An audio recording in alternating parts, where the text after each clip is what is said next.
नमस्कार दोस्तों, स्वागत है आपका मेरे YouTube चैनल एक्सपर्ट सी सचिन पे। दोस्तों, मैंने एक वीडियो बनाई थी ITR 1 फाइल करते वक्त आपको किन चीज़ों का ध्यान रखना चाहिए और कौन सी गलतियां नहीं करनी चाहिए। इसके बाद कई सारे लोगों की रिक्वेस्ट आई कि सर ऑनलाइन फाइल करके दिखाइए लाइव।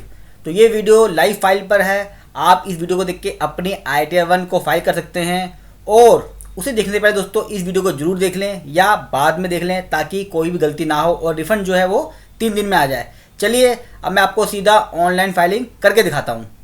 सबसे पहले दोस्तों मैंने 26 AS को चेक कर लिया और सैलरी को मैच कर लिया कि हाँ 26 AS में भी मेरी सैलरी इतनी ही आ रही है और ये फॉर्म ऑनलाइन निकला हुआ है, इसका मतलब कोई भी डिफ़ॉल्ट नहीं आएगा।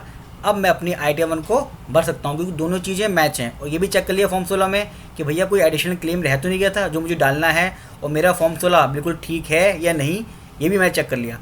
अब मैं सीधा आपको लेकर चलता हूँ इनकम टैक्स के पोर्टल पे जहाँ पे हमें ITR 1 भरनी है। सबसे पहले दोस्तों आप टाइप करेंगे incometax.gov.in। इसका मैंने डिस्क्रिप्शन बॉक्स में लिंक डाल दिया है, आप उसे कॉपी पेस्ट मार सकते हैं। फिर यहाँ करना है आपने लॉगिन के बाद आपका एक आएगा पैन का option, enter your user ID।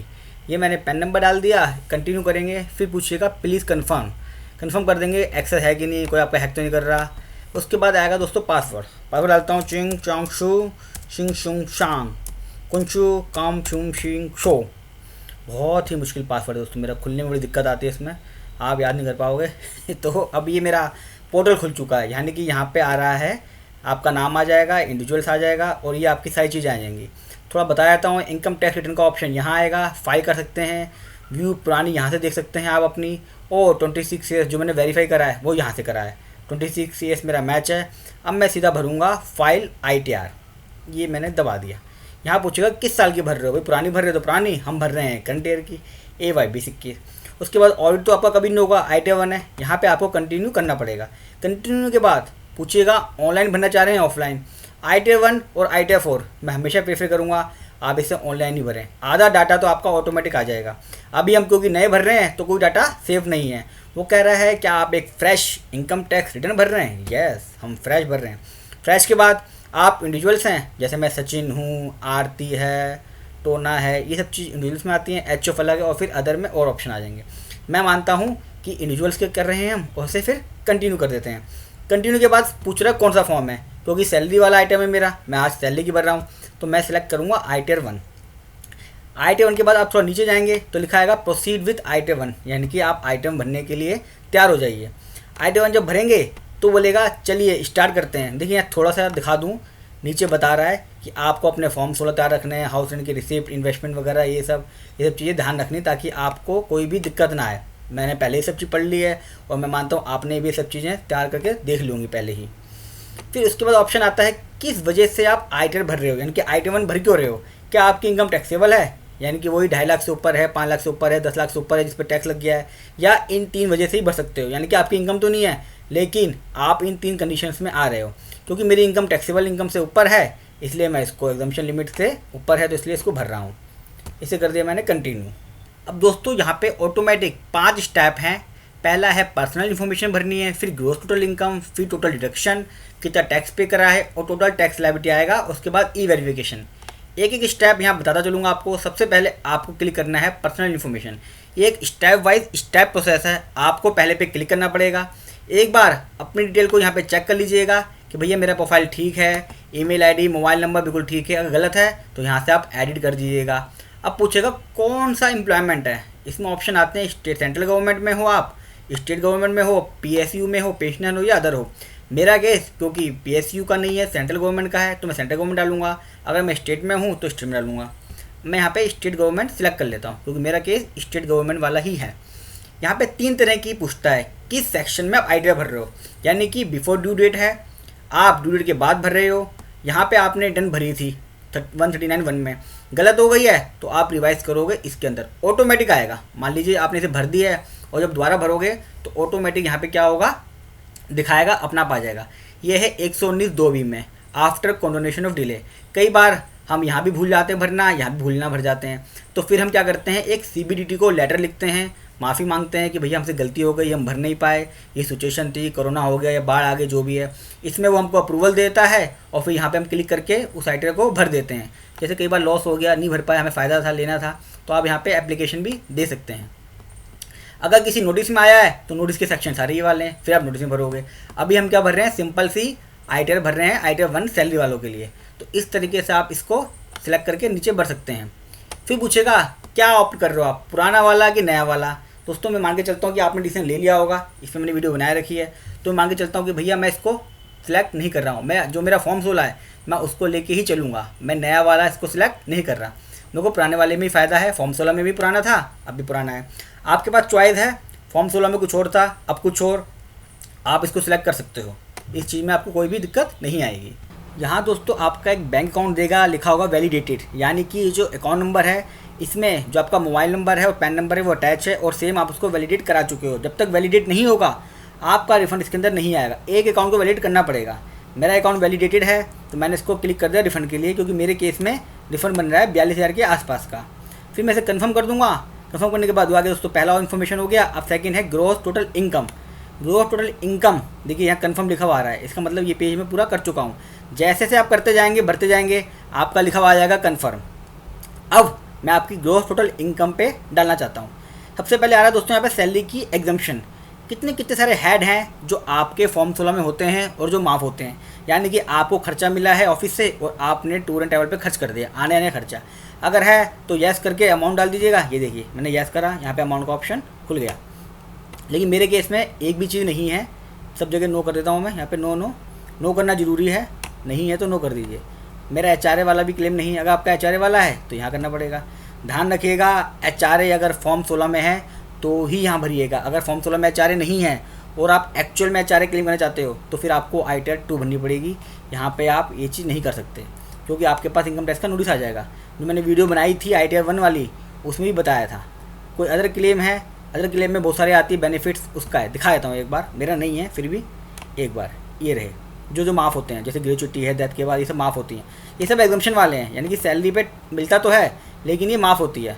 No करने के बाद मैं इसे भी कंटिन्यू करूँगा। कंटिन्यू करने के बाद दोस्तों मेरा ग्रॉस टोटल इनकम का हेड में अगला स्टेप आ जाता है इनकम फ्रॉम सैलरी, यानी कि जो आपकी इनकम है वो सैलरी है। मैंने बताया था वीडियो में कि सैलरी के लिए, हाउस प्रॉपर्टी के लिए और अदर इनकम, ये रहा अदर इनकम। 3 हेड इसके अंदर हैं। अगर आपकी 3 हेड में से कोई भी इनकम है तो इसके अंदर आप उसे भर सकते हो। यहाँ पे सैलरी है, यहाँ पे सैलरी पे मैं क्लिक करूँगा। क्लिक करते ही पूछता है सैलरी कितनी है, प्रोक्यूजर कितनी है। मेरा फॉर्म 16 में चेक करूँगा कि फॉर्म 16 में कितनी सैलरी है और प्रोक्यूजर कितना है। ये है मेरा सैलरी वाला हिस्सा, इसे कॉपी कर लेता हूँ यहाँ से और वहाँ पे पेस्ट मार देता हूँ। अगला है दोस्तों मेरा प्रोक्यूजर्स का, कि प्रोक्यूजर कितनी वैल्यू।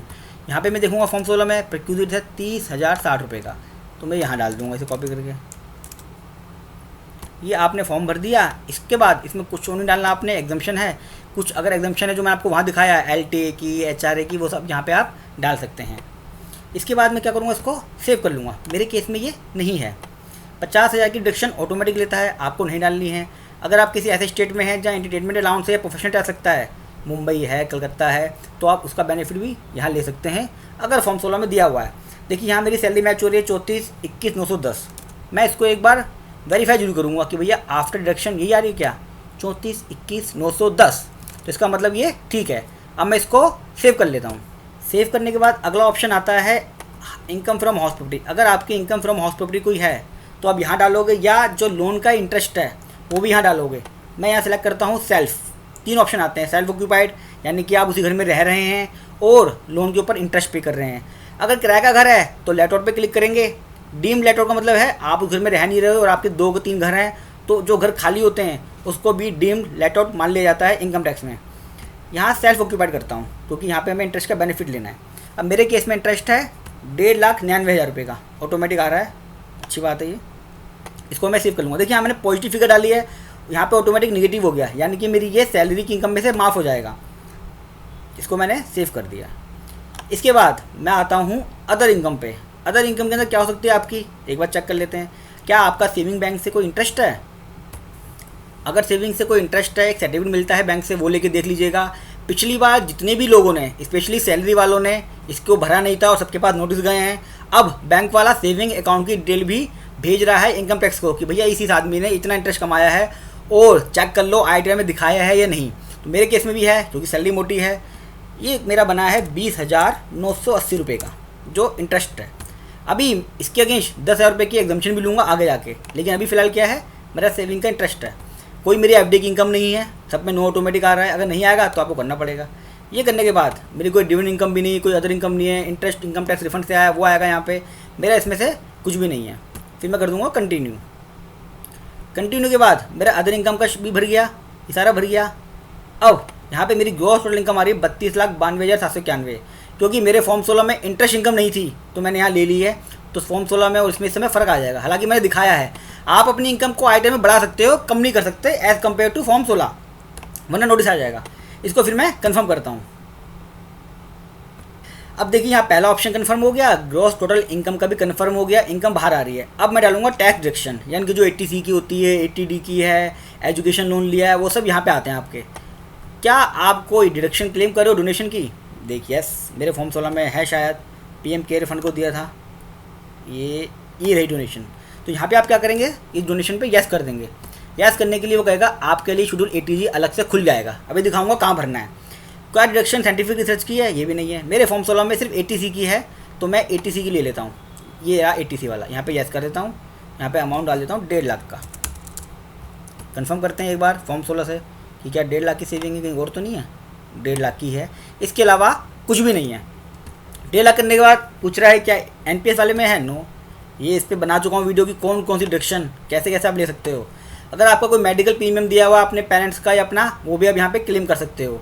मेरे केस में क्योंकि सरकारी नौकरी वाला है, उसने किराया नहीं रखा, तो इसमें नो होगा। एजुकेशन लोन लेते हैं, उसके लिए मिलता है, यहाँ पे नो रहेगा। क्या कोई और डिडक्शन क्लेम करना चाहते हो? नो आएगा यहाँ पे। अब मैंने ये शेड्यूल भर दिया है, अब मैं करूँगा कंटिन्यू। कंटिन्यू के बाद जितने भी आप शेड्यूल भरते हैं उसकी समरी आती है। देखिए वेरीफाई योर डिडक्शन, दोबारा से डिडक्शन वेरीफाई कर लीजिए कि मेरी 1.5 लाख की है। क्या भी रहा है वो amount of investment as per form 16। अगर आपने फॉर्म 16 में 1 लाख लिया है और यहाँ 1.5 लाख लिखोगे तो वो एरर दिखाएगा कि भैया फॉर्म 16 में नहीं है। हालांकि फॉर्म सबमिट हो जाएगा, लेकिन ये फॉर्म बस ये बताना चाह रहा है आपको कि भैया गलत डिडक्शन के लिए मत करना है। 80D मेरा कुछ भी नहीं है।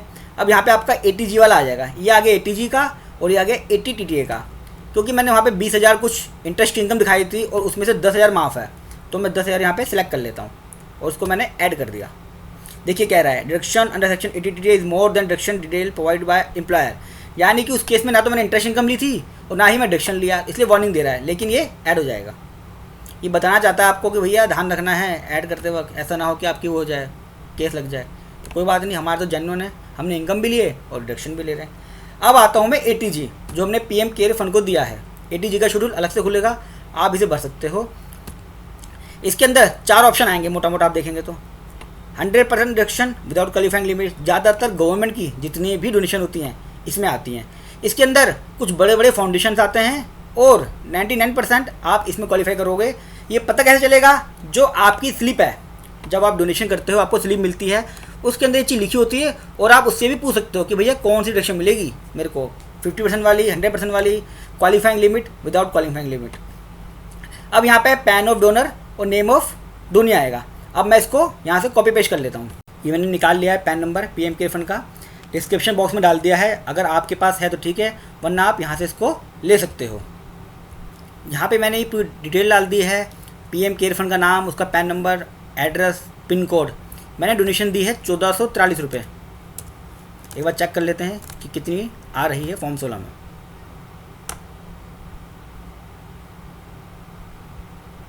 फॉर्म 16 में आ रही है 1453 रुपये, तो यहाँ 1453 रुपये लिख देता हूँ मैं। इसके बाद अगर आपने कैश में दी है तो कैश में लिख दीजिएगा, हालांकि डोनेशन हमेशा चेक से दीजिएगा, कैश में 2000 तक अलाउ है। यहाँ पे मैं इसको सेव करूँगा। सेव करने के बाद देखिए दिखा देगा कि आपकी ये ऐड हो गई है डिडक्शन 80G के अंदर। होने के बाद इसे फाइनली मैं ऐड कर दूंगा अपनी कंप्यूटेशन में।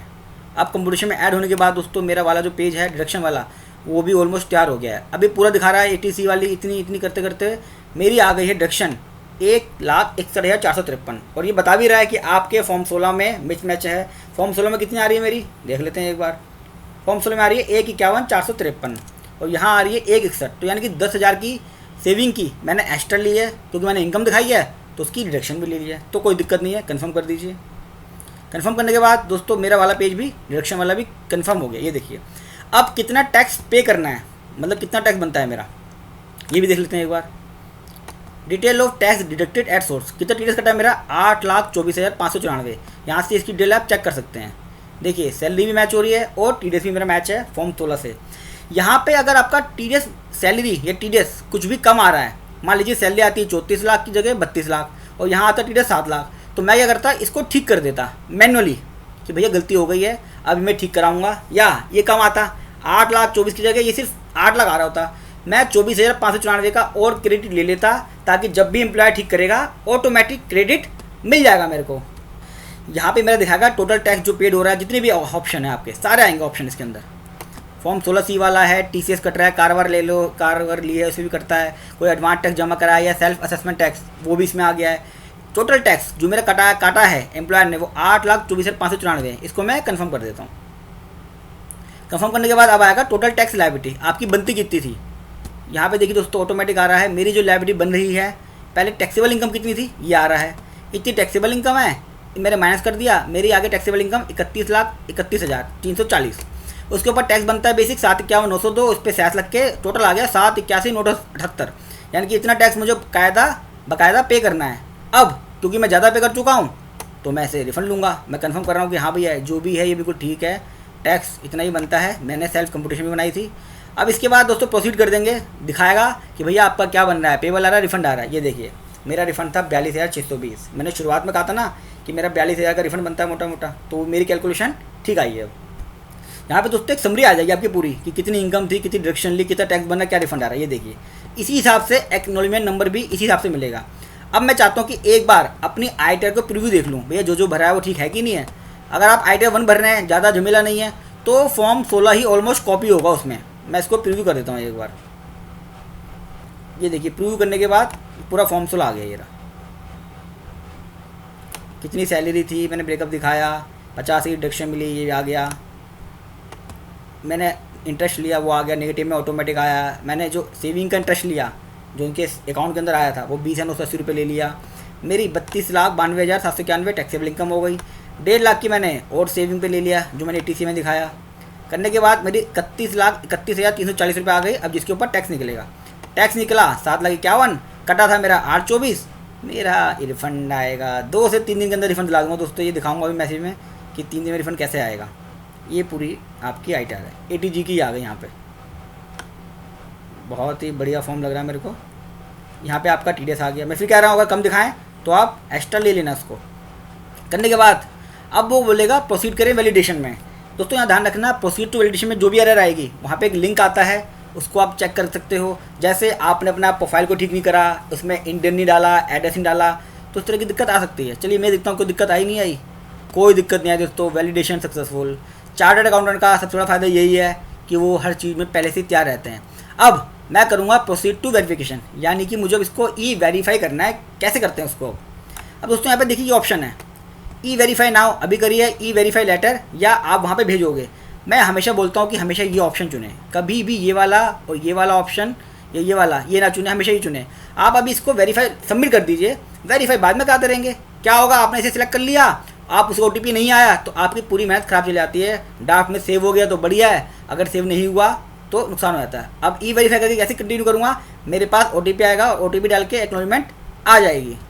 चलिए मैं इसको कंटिन्यू करता हूँ। अब ये देखिए दोस्तों मैंने इसको सबमिट कर दिया। यहाँ लिखा हुआ आ गया you still need to verify within 120 days, यानी कि 120 दिन के अंदर करना है कम से कम। यहाँ पे मेरी ITR वेरीफाई हो गई है। OTP अगर नहीं आता तो मैं वहाँ पे लगा रहता, मेरी फाइल नहीं होती। अब मेरी फाइल हो चुकी है, अब मेरा काम बचा है OTP का। हमेशा मैं ऐसे ही करता हूँ। चलिए अब मैं आपको इसका OTP भी वेरीफाई करके दिखा देता हूँ। अब दोस्तों वेरीफाई करने के लिए मैं जाऊँगा फाइल में, यहाँ है इनकम टैक्स रिटर्न, यहाँ पे ऑप्शन आ रहा है वेरीफाई रिटर्न। मैं इसको क्लिक करूँगा क्योंकि मेरी ITR सबमिट हो चुकी है, तो मुझे तसल्ली है। देखिए ITR 1 सबमिट हो चुकी है, क्लिक करेंगे ITR फॉर्म आ जाएगा, ओरिजिनल है, पैन नंबर एक्नॉलेजमेंट सब लिखा हुआ आ रहा है। यहाँ पे ही वेरीफाई का ऑप्शन। अब मैं इसे वेरीफाई यहाँ पे कराता हूँ। यहाँ एक ऑप्शन आ रहा है I would like to verify OTP Aadhaar, यानी कि जो नंबर आपका आधार कार्ड में रजिस्टर्ड है उसी पे OTP आएगा। जो नंबर आपके डाटाबेस में सेव है या जो आपने ITR में भरा है उस पर नहीं आएगा, सिर्फ उसी नंबर पर आता है जो आपके आधार कार्ड में रजिस्टर्ड है। अगर रजिस्टर्ड नहीं है तो दोस्तों मोबाइल नंबर जरूर रजिस्टर करा लें, हर काम में इसकी जरूरत पड़ती है। नेट बैंकिंग के थ्रू हो सकता है, बैंक अकाउंट के थ्रू हो सकता है, डीमेट अकाउंट के थ्रू भी हो सकता है, और EVC के थ्रू। यहाँ पे मैं OTP आधार कर रहा हूँ, जो सबसे ज़्यादा आसान और सुरक्षित तरीका है इसको वेरीफाई करने का। यहाँ कर दिया कंटिन्यू। यहाँ पूछ रहा है yes I am agreed. Agree का मतलब OTP आप जनरेट कर सकते हो। इस तरह का फिर एक बॉक्स आ जाएगा जहाँ पे आपको OTP डालना है। अब यहाँ पे मैं OTP डालता हूँ। अब मैं इसको OTP डाल दिया है मैंने। यहाँ मैं करूँगा वैलिडेट। ये देखिए दोस्तों, मेरे पास मैसेज आ गया है रिटर्न ई वेरीफाइड सक्सेसफुली। जब तक ये सक्सेसफुल लिखा ना आ जाए आप कभी भी इस पर पीछे ना हटें। जब तक ये फाइनल रहेगा तब तक ही चलेगा। अब यहाँ पे है डाउनलोड रिटर्न। यहाँ से आप अपने रिटर्न को डाउनलोड भी कर सकते हैं। अब दोस्तों मैंने ITR भर दी है। देखिए डैशबोर्ड पे जब गया तो लिखा आ रहा है असेसमेंट ईयर 21-22 फाइलिंग। यहाँ मेरी फाइलिंग हो चुकी है। मैं आपको इसकी एक्नॉलेजमेंट भी डाउनलोड करके दिखाता हूँ जो सबसे ज़्यादा ज़रूरी है। व्यू फाइल में गया, यहाँ पे मेरी आ रही है डाउनलोड रिसिप्ट्स। ये मैंने डाउनलोड कर दी रिसिप्ट्स को। ये देखिए रिसिप्ट हो गई है। अब मैं इसको सेव कर लेता हूँ। ये आ गई है मेरी डाउनलोड एग्रीमेंट होके। असेसमेंट ईयर लिखा हुआ आ रहा है 21-22। ये पूरी है, इनकम है, जो मेरा रिफ़ंड है वो भी आ रहा है। और सबसे ज़्यादा इंपॉर्टेंट चीज़ जो बताना चाह रहा हूँ दोस्तों मैं, ये देखिए यहाँ लिखा हुआ आएगा आपके कि आपको ये ITR को do not send this acknowledgement to CPC Bangalore. ये लिखा हुआ जरूर देख लीजिए। QR कोड के साथ लिखा भी आ रहा है कि ई वेरीफाई हो गई है। क्योंकि कई बार आप लोग रिटर्न तो भर देते हैं लेकिन ई वेरीफाई नहीं करते, जिसकी वजह से रिटर्न जो है बेकार हो जाती है। तो जब तक आपके पास इस तरह के एक्नॉलेजमेंट ना आ जाए जिसमें ये लिखा हो कि वेरीफाई हो गई है, सबमिटेड इलेक्ट्रॉनिकली, और ये लिखा हुआ आ रहा है do not send this acknowledgement to CPC Bangalore, तब तक आपका काम खत्म नहीं होता है।